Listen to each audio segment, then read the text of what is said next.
Okay, approving note takers, approving note takers. Anybody wants to look at any of your notes? No, that's okay. We're being so much more efficient by having them take our notes. Okay, approving note takers, approving note takers. Excellente. Well, hello, everybody. We are live streaming now to the YouTubes, and welcome to this is our third gathering of the AI Hackathon. I know that it's been a little bit of a challenge for some of you to get together with time zones and travel and work and other things. So I appreciate you continuing to try and push forward. That's what this is about. We have plenty of time, no fret, no stress. We are moving along beautifully. So far, I have learned so much from all of you, and I'm super excited to hear what you have found and learned this week. So last week when we got together on the AI Hackathon, we were determining what the challenges might be in our work streams that we should go focus on. This week, we are looking at the tools that might help your work stream. So I would love to go work stream by work stream and have each of you tell me the tools that you have looked at.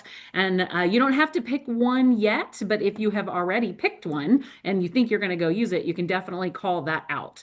A few more people still joining the room. Come on, folks. Welcome in.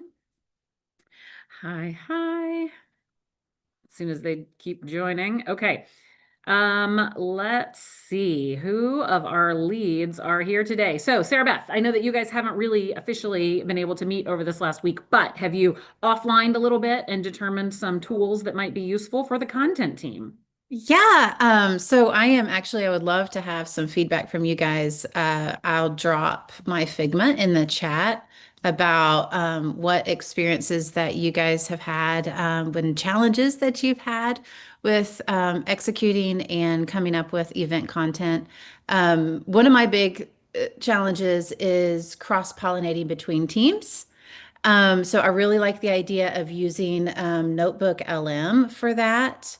On that same vein, I would love to connect with the production team to cross-pollinate. So whoever's in charge of head of production, please get with me. I would love to be part of your meetings to make sure that we are dotting the same I's and crossing the same T's.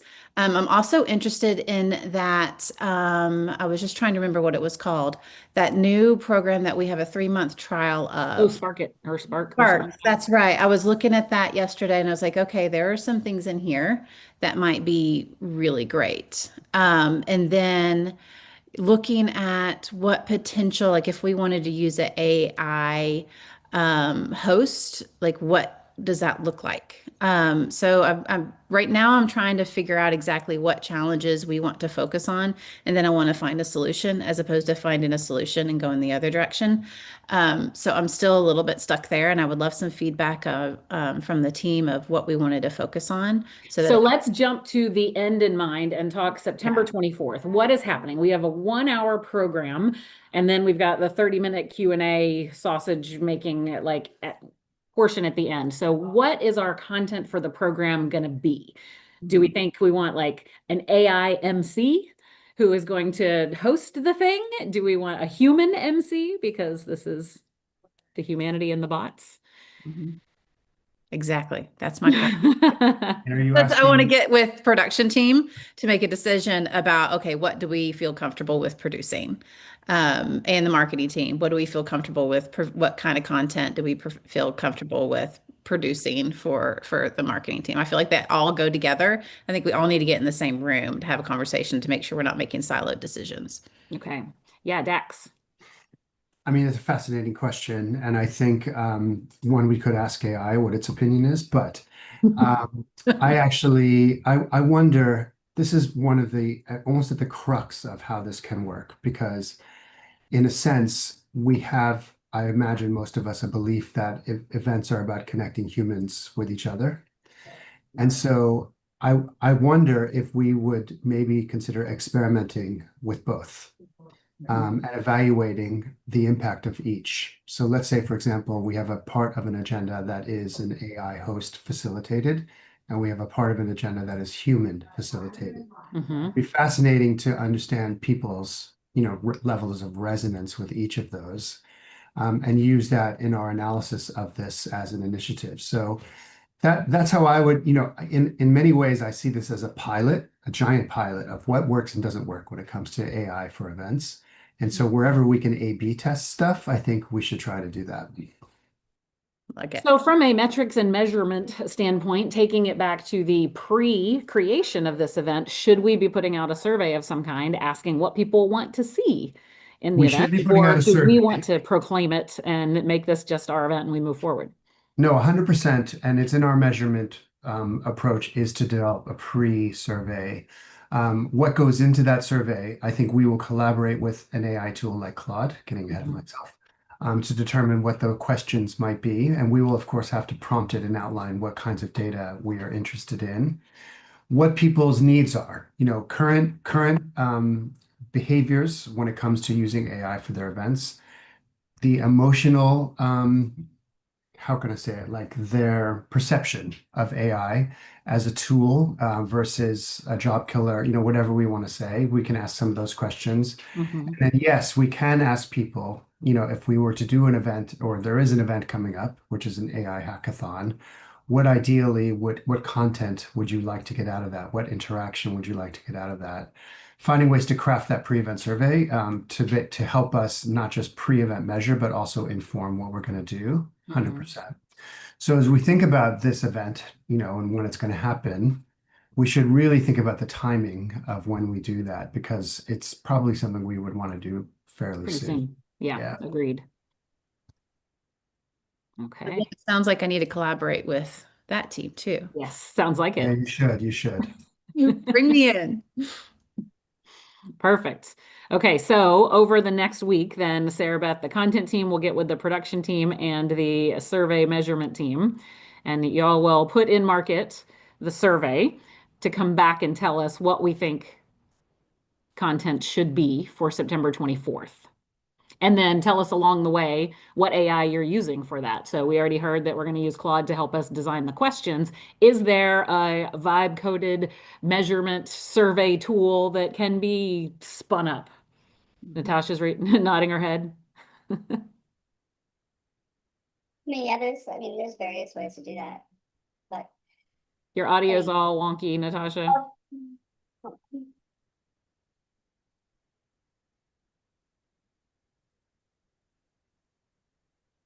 Now we can't hear you at all. Love earbuds. oh, All right, we'll come back to you. okay. I'm not sure if I'm having audio issues. Can you hear me guys now? Yeah, but you sound like a squirrel. It's awesome. Oh, I was trying to split my audio and it was not working today. So, all right. Yeah, there's various ways to do surveys. Like you can easily put one out if you want to email it and then send like a special like customized page where you can. I know our team also discussed, that element of getting some information like beforehand, but LinkedIn is one place where I would leverage polling, or any kind of survey questions.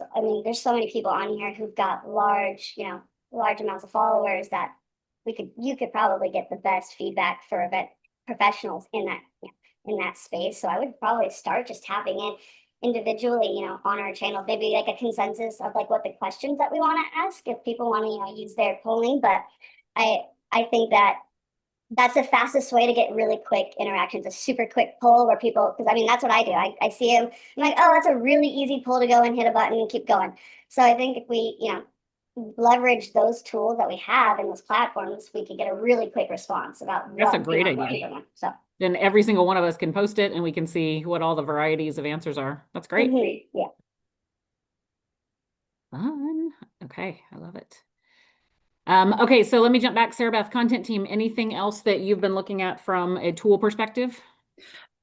We also looked at some vibe coded and different ways to interact with the audience. So like in-person interactive components. There's a whole bunch of options. Arthur had some great he vibe coded some stuff too.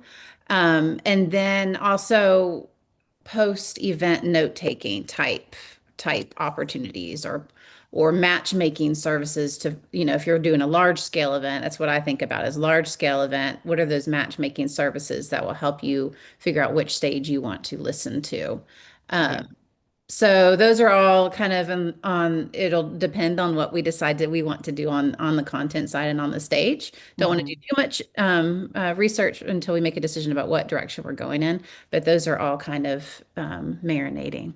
Okay, perfect. Yeah, Michelle. Look for the mute button, bottom left. Okay, There you so I think, hi, I'm Michelle from the production team, and so I think it might be beneficial for us because we met with the platform yesterday, and so we have a lot of updates for everybody, and it go. would kind of answer everybody's question. I just posted in the chat a one-pager guide that they provided to us.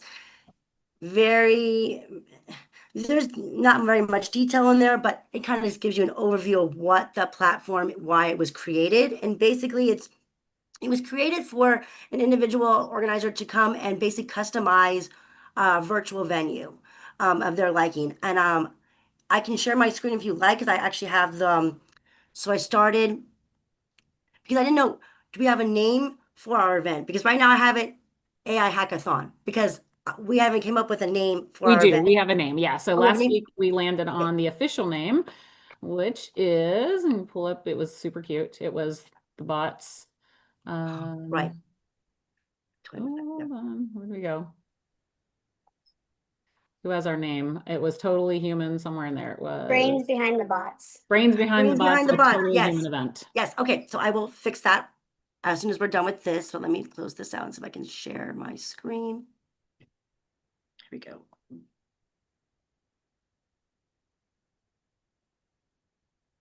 Share. Here we go.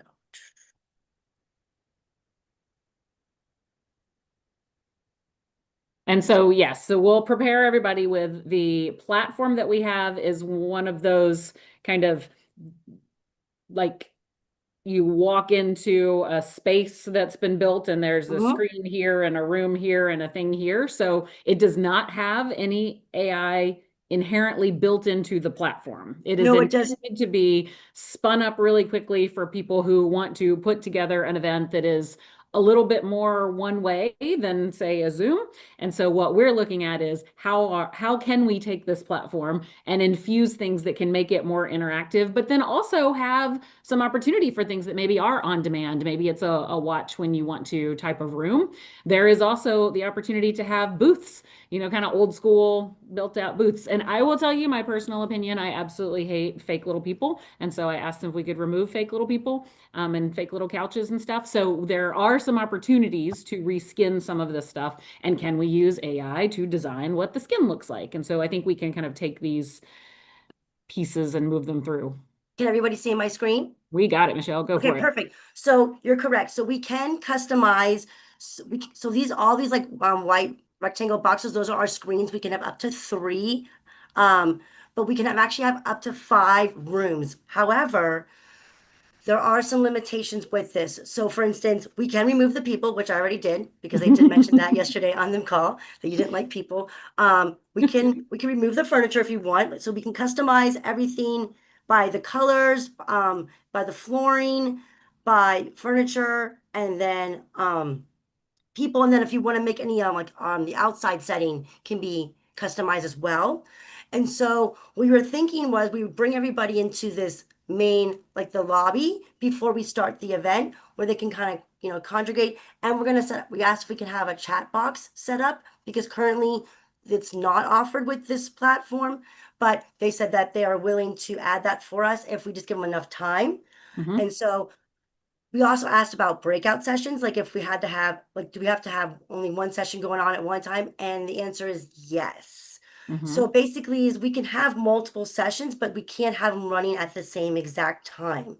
So if everyone goes into the main stage, which let me just show you, I can move Which is to, okay for the way we were right. planning the content anyway. It's kind of taking everyone through one story. Yes. So like I just moved to like I just moved rooms now. Now I'm in the main stage and we have we can customize with three different screens. We can add video.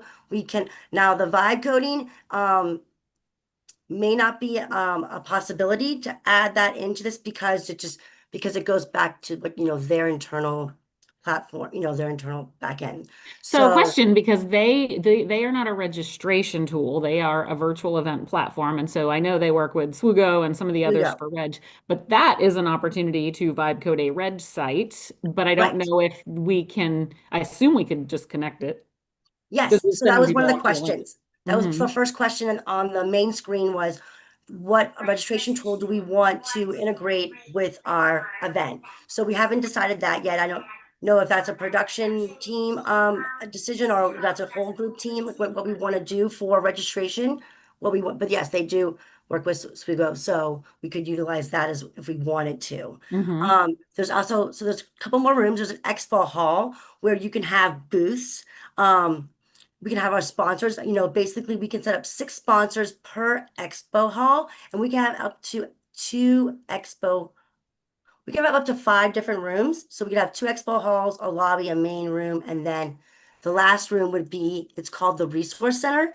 And this is where we could put any document, which this doesn't really have anything on there, but we basically looks like a library, and you can basically add any PDFs you want that people can download for resources that we provide to them during the show, after the show.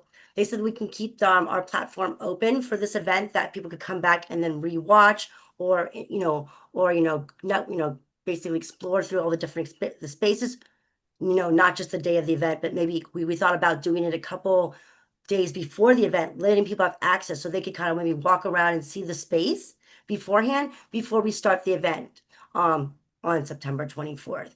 And I just Cool. want to make sure the timing is still going to be 11:30 Mhm.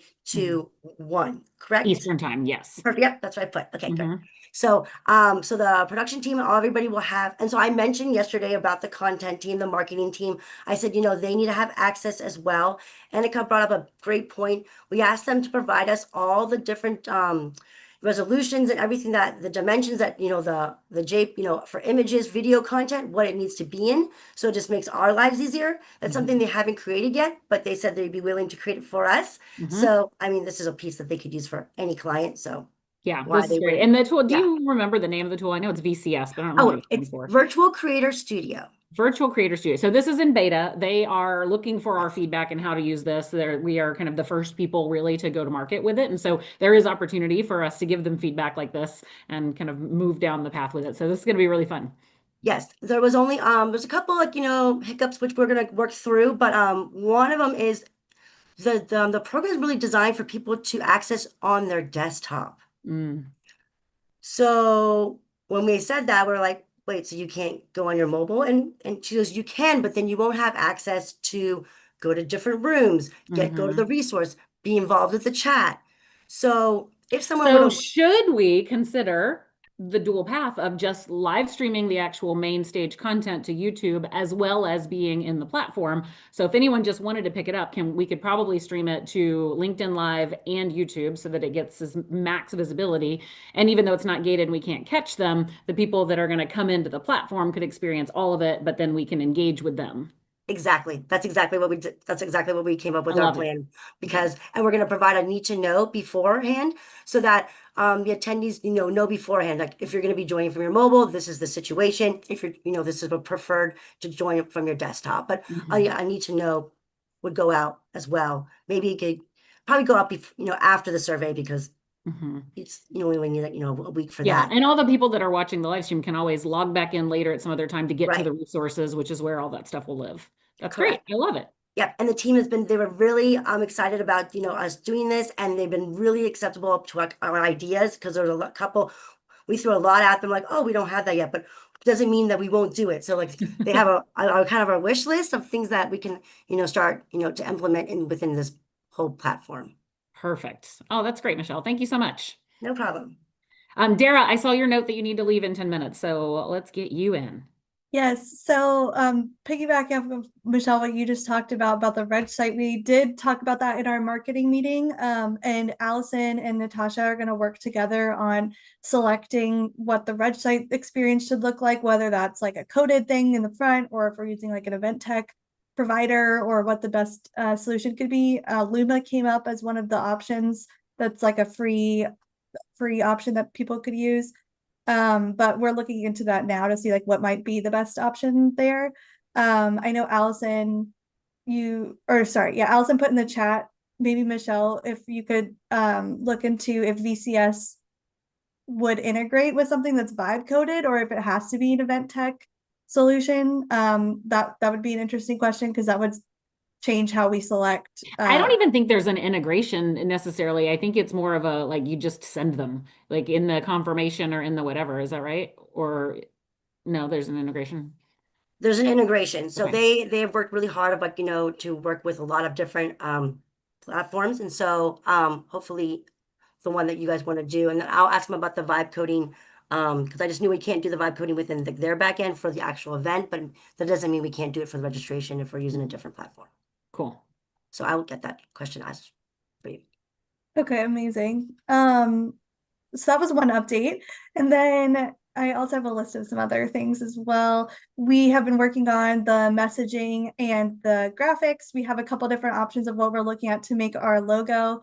I hope that Heidi doesn't mind. I really want to show the logo. And this is like the first draft of what she put Yay. together, and I thought it was so cute.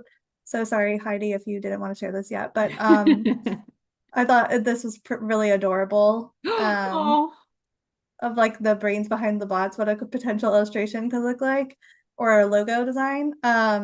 We're still testing some different platforms, but that was like one of the best outputs that she got. She got a couple of ones that didn't work as well.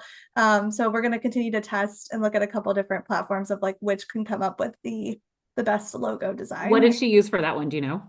She said she used, I believe this was Microsoft Copilot. Oh, okay. Because Let it me seemed to check. get every single letter correct. So that's exciting. I know. Yeah, she was like surprised that it all came together spelled correctly. Oh, look, she left it in her notes for me, so I will check right now. Um, and then we were working on some of the copy and messaging, and Megan tried a bunch of different ones against each other: ChatGPT, Claude, Grok, Notebook LM, Gemini, and Copilot. And we have all their different versions. And then what we're going to do is look on when we meet all together, which had the best like messaging and version, and we'll come together on which one was the best of those. And the only other question that we had was around the social channels. So whether we want to stand up a social channel for this event itself, or if we want to just utilize like the Club Ichi one, or how often can we utilize that one, or what the limitations might be there. So that was the only major question. And then we did have a question around like budgets and if we should look at just freemium solutions or if there's any budget for purchasing. There is budget for purchasing things, and so that's what I would love. As you're exploring these tools, come back to me over the course of the next week with how much money you think you need for each of these in order to Okay. make it effective. Because we have we do have some sponsorship budget that we can put toward this, and then from a partnership perspective team, we'll go out and see if we can get any more. Now that we know the platform can let us even have a couple of booths, maybe there's something fun there, and people can have the opportunity to be a part of that, and we can get a little bit more funding. Okay, amazing. Yeah, I can have the team send you which ones they're interested in. Great. Thanks, Dara. Yeah, thanks. Dax, I saw your note. You need to jump too. Yeah, sorry. And actually, I wish I had more of an update, but we are still working on identifying tools for the measurement work. So I'm going to have to kind of come back to the team on that. Okay. But I do have something I wanted to run by you that did come up in our internal discussion, which I thought was very interesting. We're going to obviously look at measurement tools for the event and the audience and its impact on them. There is a question about whether we should measure what we're doing. And what I mean by that is, we are all embarking on this collective initiative. How do we evaluate its success or lessons learned? And so one of the ideas that we were discussing is some kind of a diary of work and approach. So afterwards, we could kind of look at everyone's journey and we could talk about and use that as an additional way to evaluate this. Notebook, great. Notebook LM, love it. So yes, so I just wanted to run that by everyone because I just thought that I hadn't thought of it. I thought that was very interesting. Yeah, it's great. And Joanna, we'll pull you in on this conversation. Yeah. So in the channels that Liz described on ours as use cases, I believe is what you titled it, but it says in parentheses the book of how. So my team is documenting, I'm taking frivolous notes, not frivolous. That's not the right word. Well, I don't know why there's 7 note takers in here. You shouldn't have taken any notes. Well, I don't know about you guys, but if I don't write it down, it doesn't stick in my brain. Um, but we currently are using, it seems like we all kind of use Copilot at the moment as our tool, but we're open. I'd love to hear any other suggestions on what we might be using, but I feel like our job is to take the notes from all of our meetings and all of our sessions and then sort of consolidate them into a short story of the book of how did we make this happen. I feel like that's our number one job. Now, Liz, you mentioned customer testimonials and also use cases, which are use cases are a little bit different. So those are two, I feel like those are the book of how is probably the biggest lift. And then the use cases, I think, unless you guys have a different idea about it, I think it comes towards the end once we have really solidified on what are we going after. And then, of course, at the end or during the event, we can gather some customer testimonials. Yeah, that sounds great. Who here has actually used Notebook LM for anything like this, creating something? I know Anka uses it regularly and she blows my mind. She's so like far advanced. So I wondered if anyone is less advanced and can show me Is that how what it is works. that what she uses? She does, and she has built out the most insane, amazing, wonderful things on it. So we can have her show us a little bit next week. But I would love that. Yeah. those of you, so Sarah Beth, you mentioned it. Have you played with it yet? I've dabbled in it. One of the things that I think is the most interesting is you can just dump a bunch of content into this notebook, and then it has a area where you do a podcast. And so it has this like virtual podcast situation where it talks about the content that's in the notebook, and you can be in the podcast and ask questions of it. So if you've dumped a bunch of notes from each one of the groups into Notebook LM, then you could essentially for the content piece have this virtual podcast situation. It's audio only, and ask it questions, and it can kind of take all of that information and distill it. So that might be interesting in general. So I'd be curious to see that. And as a question, does that mean we need to all make sure that every meeting that we have notes and we dump them into one of those folders? Yeah, and that's why there is in the drive a place for everyone to load their notes. So then we could take all of those and throw them into LM. Got it. Okay. I'll make sure our team's doing that. And do notes, is that a recorded session? Does that equal notes? Or are we talking about, should we also be doing meeting notes? What do you guys think for our individual sessions? For when you're meeting with your internal teams? Mm-hmm. Yeah, if you're recording them, I'm hopeful that you're recording Well, it them. has the transcript. Yeah, Yeah. you can either load the transcript or the recording. So you should Yeah. all have edit rights to those drives and you can load everything up there. Okay. Amazing. All right. And Dara, before you drop, or you may be dropping now, sorry, I didn't answer your question about the social media accounts. I think it would be amazing to spin up a special hackathon account. That way you can put whatever AI infused stuff in it and it won't screw up any sort of Club Amazing. EG account. But then we could do collabs across them. Okay, perfect. Yeah, that sounds great. Thanks, Liz. Yeah. And then the graphics can go crazy. And it could be actually iterations of you guys trying to come up with what the brand's going to look like, posting them up there and saying this one did this one did this. And then we could all kind of contribute to, oh, here's what our work stream did. That'd be really fun. I love it. Yay. Okay. So Natasha, do you have anything extra now from attendee experience side? Yeah, so I met with the marketing team last week, and then I met with our team this week. We were playing a little bit of catch up, so our team was trying to gather everything and kind of get, in a good working place. We wanted to make sure we got on board with everyone and see what everyone's doing to kind of help gauge what we needed to do exactly. I know that I am Allison to work on the reg platform, or registration side, I should say. And our team in the back end is going to be working on kind of like what we need to collect, what information is like important for that experience piece to make sure that when they come on that page, it's seamless for that registration collection, and working with the marketing team for the visuals and what that looks like. So I think the main thing right now is deciding which platform we want to use, which one, if we're vibe coding this, if we're open to that. I use Replit and I have no problem. I've got a team account with it, so it's not something I I don't have a problem deploying. It doesn't look like it would be even much cost in terms of deployment because all of these things do cost hosting and such. But I believe I got to double check my account and see if it's within the bandwidth for free or for non-cost for everyone who goes there, because it's for when people go and opt to that page. They'll start to charge for, things like that or tokens and such. So I'll take a look at that piece and see if there's any overhead cost with it that would be a concern. But right now, the only thing that I would think about is a domain name or something that we want to, if we can factor in a domain name that we can use to put that in, just so it looks and feels really professional when we send it out. So I can touch base with you as well with that. The other piece that I know we are going to work probably after this week is really figuring out kind of that attendee communication piece. Like once they've registered, what does that look like? What are they going to get? And then how is it going to lead up to them? Just giving them the information, making sure that they're on the right thing. And through that work stream, can we tie that back into the content conversation? And if it's, an automated series of things, maybe it's now including some of the AI avatar created videos that's saying hi to people along the way.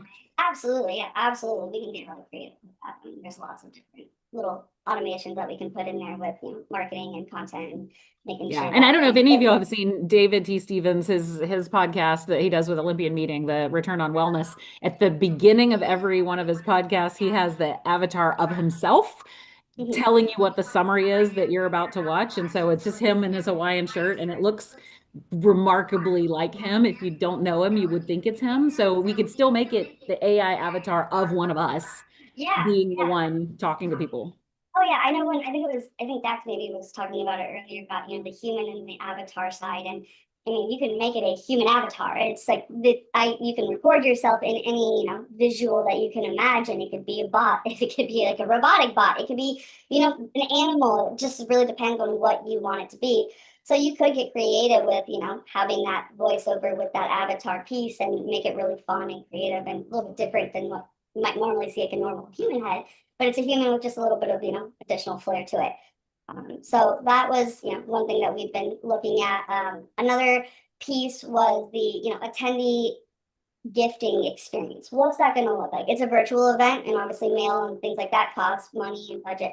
So we had an idea of, this is an AI hackathon inspired event demonstrating tools and different processes that marketers in the events world or event professionals are going to use to put events on. So what if we found a certain amount of platforms or tools, and I'm going to just use Anna, she's not on here, but Anna, for instance, and I don't know what her process is, but for instance, she's got an AI platform that's directly targeted for event planners. So it's specific for us. What if there's a promo code for a 1-month free trial on the pro account or whatever? I don't know how her account works, but that's just an example of one.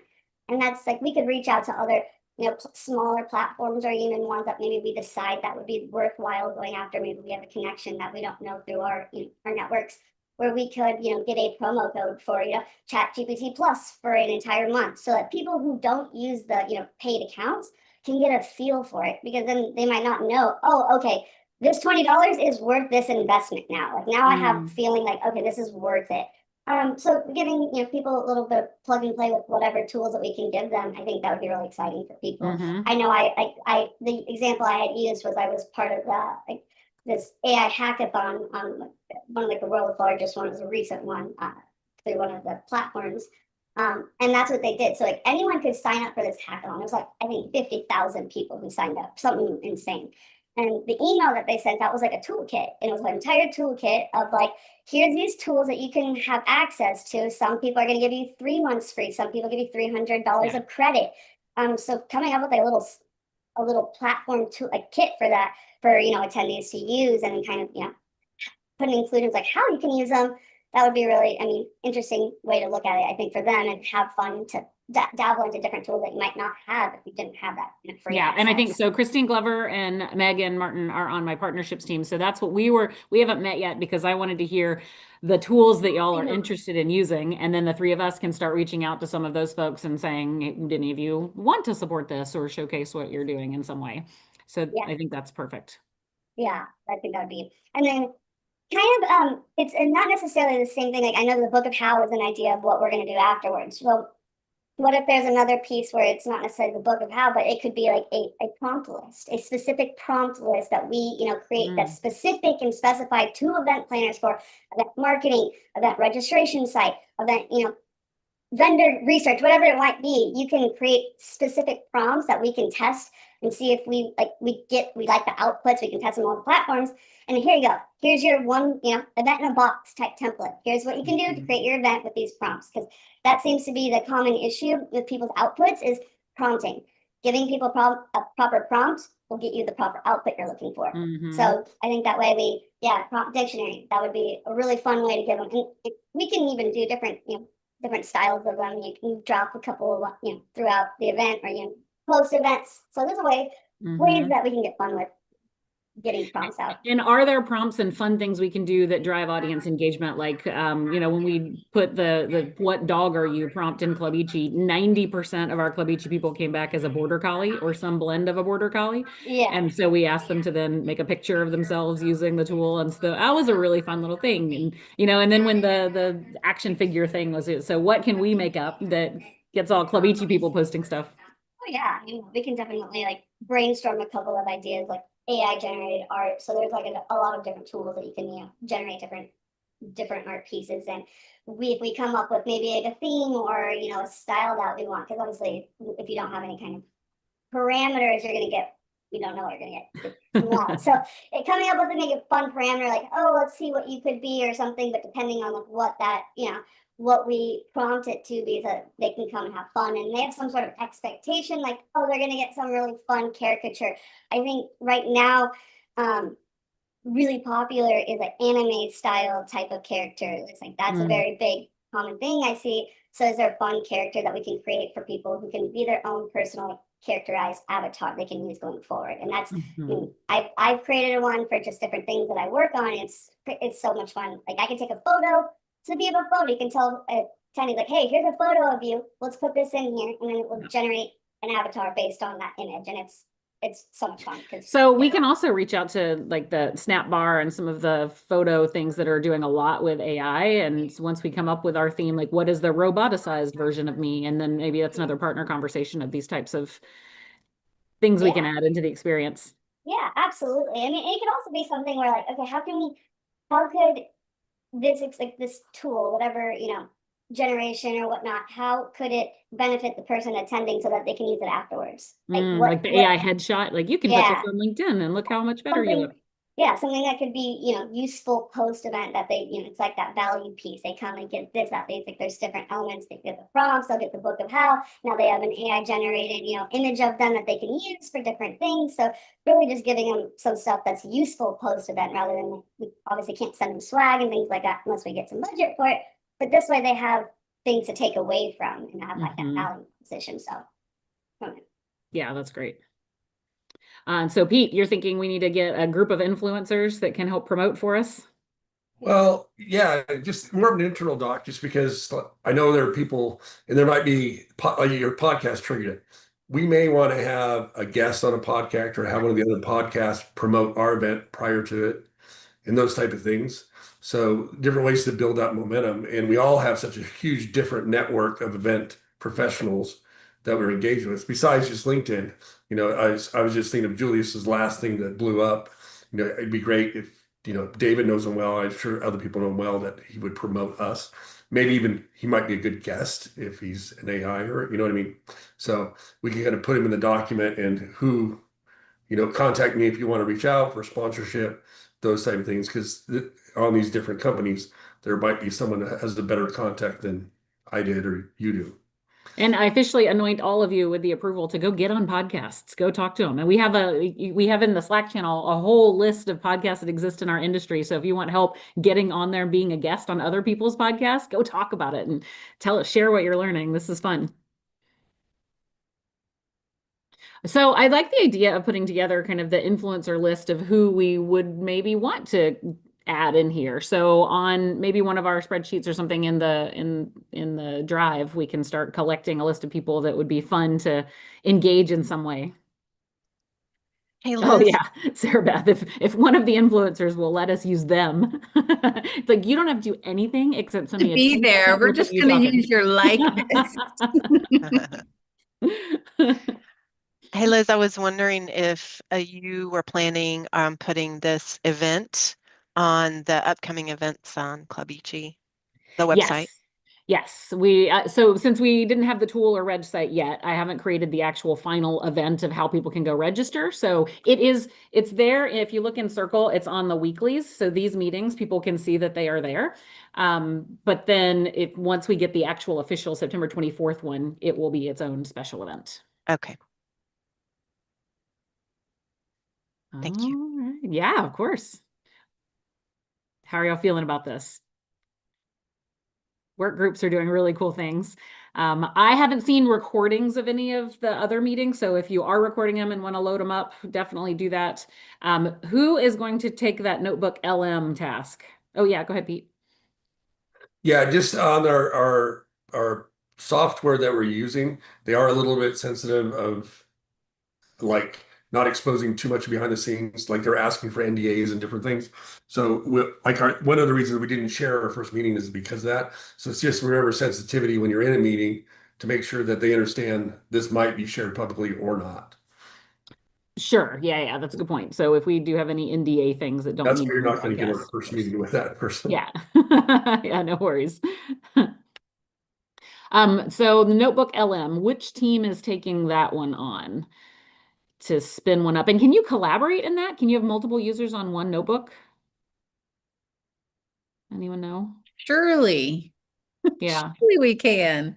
Okay. So Sarah Beth, do you want to take that and set it up and see if we can have collaborators on it? Then we can all add our notes and things into that. Yeah, I can try that because I feel like as much cross collaboration as I'm doing, I need to dump all of everything into one place anyway. I'll That look would into be it great. and see what I can. Has anyone looked into that Spark or Sparkit or whatever that Tess sent across? So Michelle, what is it? Does it look like it will be useful? So I actually have a paid version of it. I've had it for since they launched. I found it at IMAX, which was last year. Mhm. Um, and I utilize it because I take all my recordings from like my education sessions and I can upload them and then it makes it into an MP3 and then it takes all and then it prompts you. It actually asks you questions like, what do you want me to do with this? But it gives every aspect of now they have planning templates in there, anything from speaker descriptions, from the content to taking your video and re-analyzing it and repurposing it for other like pulling out all like key like quotes and they give you like the timestamp. So it was made for event professionals to utilize to basically plan an event. And it's been fantastic since Do you I've used think it. it would be useful for this process? Yes, there's a thing called labs in there, and so like basically if there's not a template or a prompt that they're asking you, you can ask it whatever you want, and then it will basically just like any other AI platform answer it. Um, Do but you think that's more useful than Notebook LM? oh no, no, no, I feel like that no, they're like two separate things. Like I feel like the Spark is more for like like planning and like for content purposes and like whatever we need to build. But I feel Okay. like the Notebook LM would be probably better for us to collaborate with all our notes. Okay. And so, Sarah Beth, what I understood, I heard somebody say that the Notebook LM, once you put all the stuff in there, can actually create its own podcast.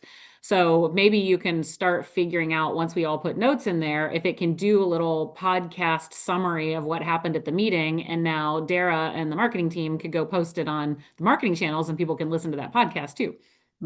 I feel like it can connect. When I looked at it, it can connect directly to a Google Drive. So we should be able to easily wham bam. Thank you, ma'am. It's blowing my mind, y'all. I would use the if you do that, like where you turn it into a podcast, you can also flip it and turn Yeah. it into like reels and shorts to use for, for marketing purposes for this event. Like here you can hear Mhm. the conversations and snippets of it, and then obviously just leads to that, interest piece and just keep using it all the way up until the event and then even post event. So a lot of Mhm. fun ways you can play with it. That stuff.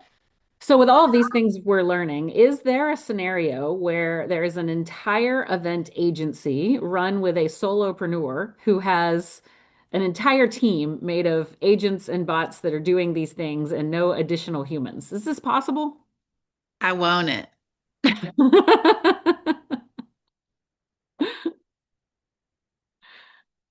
Because I'm feeling like it's getting closer and closer to possible. There's this gentleman out there, AI Compass. I don't know if you guys have ever heard of them, AI Compass, and he basically just launched. Basically, you basically get an agent, and basically that agent will basically handle whatever task you want, and it's basically like you just said, like it could do all registration, and he provides prompts like every day for like different scenarios for different parts of different industries on how you can utilize. And I've been like copying and pasting and building my little prompt, playbook off of like what he sends out, but it's free. But then you can also pay, but it's called AI Compass. But Yeah. that's basically what he's created are these agents that basically can do whatever you need him to do, like being a virtual assistant in a certain category. One of our Clubichi members, Steve Mudd, has a company called Talentless.ai. It's literally just him, and it's a digital marketing agency that creates ads for companies and will programmatically run the ads. And it's like a whole digital agency. It's insane. I feel like Have anything's any, possible now. oh yeah. So I don't know how many of people have like played with the agent side of like the AI. Because like you No, got I need to AI, learn and understand yeah. this. So ChatGPT now has an agent mode. So when you go in and you can type before you type in your prompt, there's a little plus button, it drops down. And I don't know if it's on the free accounts quite yet, but if you have paid ones, it's called agent mode. What agent mode is it sets its own desktop up when it's working. So it can basically go do, collect, and create whatever you need to an extent. That's also like that. Then you get to the depths of like what MCPs are, and I don't know if anyone has heard what an MCP is. It's called Model Context Protocol. It's a way for, let's say, your LLM, whichever, let's say chat, which is his chat, or not actually, it's Claude. Claude's the one with MCPs mostly. Claude has the ability, if you use it on desktop, where your desktop app for Claude can be integrated with any tool that has an MCP feature. So it's a way to call a tool. So let's use Midjourney. I think that's a tool that a lot of people might have heard. So it's an image generation tool, amongst other things. But an MCP gives the Claude the ability to go pull or information from Midjourney directly with a prompt command. So I can tell Claude, let's say I need a graphic for brains, what our event name. This, my prompt, here's my parameters. I need you to go do it. It's going to go into Claude into Midjourney by itself, go create it, and go save it wherever I tell it to save it. So now what we have the ability is to pull different tools with our LLM. So my LLM now is my team. So I'll set up essentially my LLM to go do different things for me on the back end. And that these are where MCPs and APIs, this is like where the technical side of it comes in, but these are how the LLM has the ability to go in. So let's say for emails, I want Claude to go send you guys all an email for me, giving you an update. I'm going to just tell Claude, here, can you give me an update of this, this, and this? It's going to go send you all the email. I'm going to go grab my email account, connect with it, write it, and then either send it to me depending on if I want it to, take a look at it, or send it and then prompt it, yes, no, yes, send, no, refine, then go back to send. Like, it's a way to use different tools together. So your LLMs are like your hub where you can train, you can create agents, and then you can also deploy them to go do different things for you. So it's a very broad scope of it, and I know it's a lot at first, but it's really fascinating. It's like the best way to start playing with it is if you have a chat account. I would say chat has an agent feature in there where you go in and let's say you want chat to go compile an entire list of every single vendor that is related to, let's say, food and beverage in California, in Southern California. It's going to search Google Maps, Yelp, any social media platform it can access, any blogs, things, whatever on the internet it can find, it will go do, pull together, create, etc. Boom. It's a little wild. So I can't right now, but another time I can probably set up my computer and just show you like what that looks like in terms of what it's doing. But it sets that own computer up. And basically, it's setting up its own desktop so it can go search and do whatever it needs to on the web. And then there's different integrations for it to go make an actual command for you. So there's a scenario where you have your agency and your registration team that's building reg sites is simply an agent that is using Replit or whatever the tool is called, so that when a client comes into you and says, hey, I need this reg site built, the agent that's managing your email can write back and ask some questions. And then the agent that's managing the reg site, when it passes over, the reg site gets built and you didn't have to look at your email ever at all. Same exact thing for social media. So like I'm doing that currently for a client right now, is automating social media now. So basically I get an entire list of, let's say, sources that is relevant to my topic, or the client that I'm working with that would be relevant. So I'm creating all these sources so it can pull information, and every day I might do a trigger, or depending on what day that is, it's a trigger release where I'm like, okay, go search these because these are live. Now, these are live links, they're updated, it's not days, it's as of right this second. So it's going to go pull that. It's going to also be prompted where it's going to pull the best trending topics, what's going to hit, what's going to work, pull those topics, create topics for me without me, this is all after prompting and refined, etc. But it's going to pull these topics, rank them on, which ones are the most relevant, based on certain marketing data points. And then what's it going to do? I'm going to either tell it, or it's going to pick, if we get to a point where it's like picking the best one out of that, it's going to take it, create the post for me. Let's say I have it set up for all 4 platforms. Let's say it's Facebook, Instagram, X, and TikTok. It's going to now create a caption for each platform with that topic. Then it's going to also call the tool to generate the graphic for me at the exact same time. So this happens once it's done, all in a matter of minutes, if that. So does this make content completely irrelevant? Because now you have everybody's agents and everybody's bots creating everything and putting it everywhere. And now who cares about any of it because none of it was ever thought? I think it depends. Like it's going to be, it's called AI slop. So you'll see that's a common term right now online, AI slop, where people are just putting stuff out and it's overwhelming, different algorithms, etc. But I'm a designer by trade as well. So these tools have given me abilities that I never would have been able to invest in the time. Like let's say animations. That is a complex trade, and you have to spend a lot of time to understand design animations and how to do that and how to properly understand the tools. Now it's with language. Now if you can understand how to properly prompt what you want out of an animation, I can use that tool now to go create my animations for me that it look like that they were created by $100,000 contract agencies that would charge you for something like that. So that is the tools have the ability to create all sorts of content that necessarily wasn't created, wouldn't be able to be done before, visual wise. For me, the visual piece is incredible, but the research piece is the most important for me, because now what I do, for instance, is I scrape pretty much the entire internet for any content, depending on what it is. Let's say I'm using a psychiatric company right now. I'm helping their practice create social media. So I am scraping the entire internet for keywords that are relevant to his practice. And I'm looking at things like Reddit. It's scraping Reddit. It's scraping YouTube comments. It's scraping social media platforms. It's scraping different blogs to get information that's relevant and trending right now. What's topics? So there's so many ways that you could implement them and get creative with it. But the data piece, for our event, we could easily do a really quick, what in the events world is lacking and missing in AI? What are hot topics amongst event professionals? What do we hear in the pipeline, through Reddit, through different places that people talk and we communicate? They can pull an entire list for us. Hey, here's what, we pulled and bound based on your prompt, what you're looking for, and it will find commonalities and different issues amongst people that can okay, people want to learn how to create registration sites. All right, here's a topic that we can focus on because there's a commonality amongst event planners and registration sites. So that's just one big old blurb that there's just a lot you can do with it now. Yeah, Sarah Beth. So my mind goes to the RFP process, especially when you're managing a large scale event.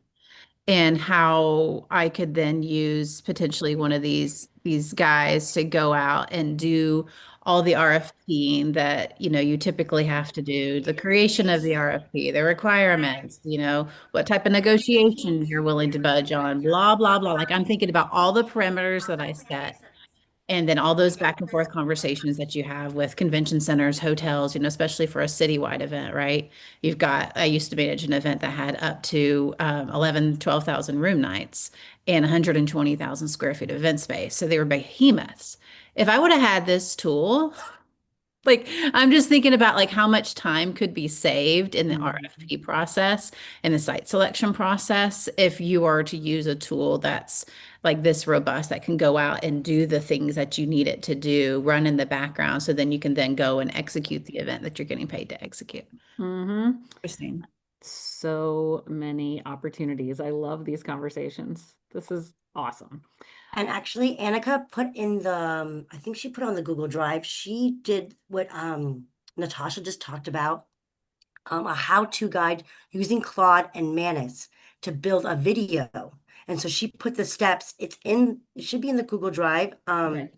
And she was showing everybody, and I was like, and I looked at her how-to, and I got lost after like step 6, and I was like, okay, I'm integrating, I'm doing this, and I'm like, I got stuck, so I have to ask her what I need to do, how do I need to fix it. But Manus has been, that was one of the tools that was suggested on our list, and that, I mean, right, I mean, chat's my bestie, but like now, no, Manus right now might be taking the lead, because what it's like spit out and what it can do has just been, and I utilize that agent part, and it's been great. Yeah, it's really exciting just to learn. I'm just, for me as an event professional, learning, more tools just to help me. So this is, I know we're here to help everybody else, but this has been so beneficial as well. This is Yeah, fun. Anna also has another one on how she has her Monday report of speaking engagements that fit her professional level Yeah. that she's Yeah, posted. that was my favorite. I've told so many people about that, Brie. Like if you are trying to figure out what call for papers to go to, I know that when I was at one of the corporations, we paid an agency hundreds of thousands of dollars a year to manage a database of places that our subject matter experts should be applying to speak. And now it's a 90-second coding exercise to know exactly where you should be submitting in the next 60 days. It's crazy. Yeah, That's All right. Manus. Yeah, And Sorry, I was going to add Manus, because she mentioned Manus, and like Manus is one of my favorite tools. It's a paid one, so just for reference, it is one of the more pricier tools, but it's a different tool because it's not it's an actual agent. So like that has an agent feature on it. So it's actually doing work that's far more in depth and useful than an LLM. Like an LLM has got a lot of great features and I mean obviously insane features, let's just say. But Manus, like for instance, I'm going to prompt Manus, I need you to pull and create an entire outline for every email that needs to be created for this event. What it's going to do, it's going to search the internet for everything that would possibly need to be required to create this. And then it's going to pull everything together for me, including how it should be structured, subject line, hook line, this, all ready to go. And the output of it is insane. Like it's so good that I'm like, oh, okay, I just saved like what, 20 hours creating emails that need to be set out. Now it's done within a matter of 5 minutes, like depending on how robust you want it. So it's like done that. Manix can also, so the analytics team, like, you can create an entire customized dashboard based on what you want to collect and see. So like I've created a dashboard with Manix, like, hey, I want a dashboard that has this, and this. And it's an interactive, beautifully designed, professional looking like dashboard that's integrated, that's got like icons, infographics, animations. Like we're talking like someone look at it paid for it. And it does this with a one-stop prompt. And it can deploy essentially, let's say I want to create this site. Oh, do you want to create a website out of this? There's a button that literally pops up. Oh, yeah, I would love to. You want a presentation you want to show your team? Let's make this really pretty button, make it a website, and now you have a website looking like document whatever you need to demonstrate, and you go through it and it looks like a professionally designed piece that is now took 2 seconds to prompt and put it in the website. So that one is a paid one. It looks but like it's one. if this is the one that Sarah Beth put in the chat, then it gives you 1,000 free credits, so you can start playing with it. Yeah, oh yeah, so there is that one. Yeah, the credits will also just be aware the heavier intensive prompt that you need, it will suck up your credits. There's Those two credits, features okay. too on it. There's an agent and a chat mode. So the chat mode is free, I believe. It doesn't have a limit, but the agent mode is the one that will cost more Okay. depending on how robust your prompt is. But that is one of my favorite tools just because it's done so much for me in such a easy, simple prompt, and it saved so much time. And I would play with that one if you want to play. That's magical. Awesome. Well, I know we're at time, everyone. This was another amazing meeting. Thanks for bringing all of the progress that your teams are making. So for next week, I want you to pick the tools that you're going to use and come back with a budget. Like if money is required to execute on some of these, let us know what that is. And let's see what we can do to go fill the void there. And then Natasha, I guess if we were going to put a price tag on the actual event too, so we'll have that conversation next, and then we can figure out how does a merchant account work, or what does it go into, or if we decide to charge people for it or not. But maybe we can just get enough sponsorships, the partnerships, that we won't need to do that. So we'll figure that part out. So one quick thing is that they did ask us how many attendees we're expecting. We did say, I know our goal was at 500, but we did say 1,000. But if it's going to be, we're thinking it's going to be way bigger. We just need to let them know so that they're prepared for that amount of people to come on. Okay, sounds good. Well, luckily when we open registration, we'll get to see what's coming in, and then we can freak out later. And also, if there's a limitation in the tool that only 500 could be in it, but we're still live streaming the content elsewhere, then there's other opportunities for us to toy with there. So and for any of like the payment merchants or anything like that needs to be into all, like for the most part, what we need is API access, like API keys. So we need an API key. Any payment, if you use Stripe or whatnot, like that's and we have a super Stripe simple. account, so I need an API key that I would integrate into the website or the backend. So usually that's how I just need to set up with the API. Same with the production platform is an API access point. So that's how we can feed info. Perfect. Good. All right. Well, thanks everybody. Put your notes up there in the Google Drive, and we'll keep talking in the Slack channel. And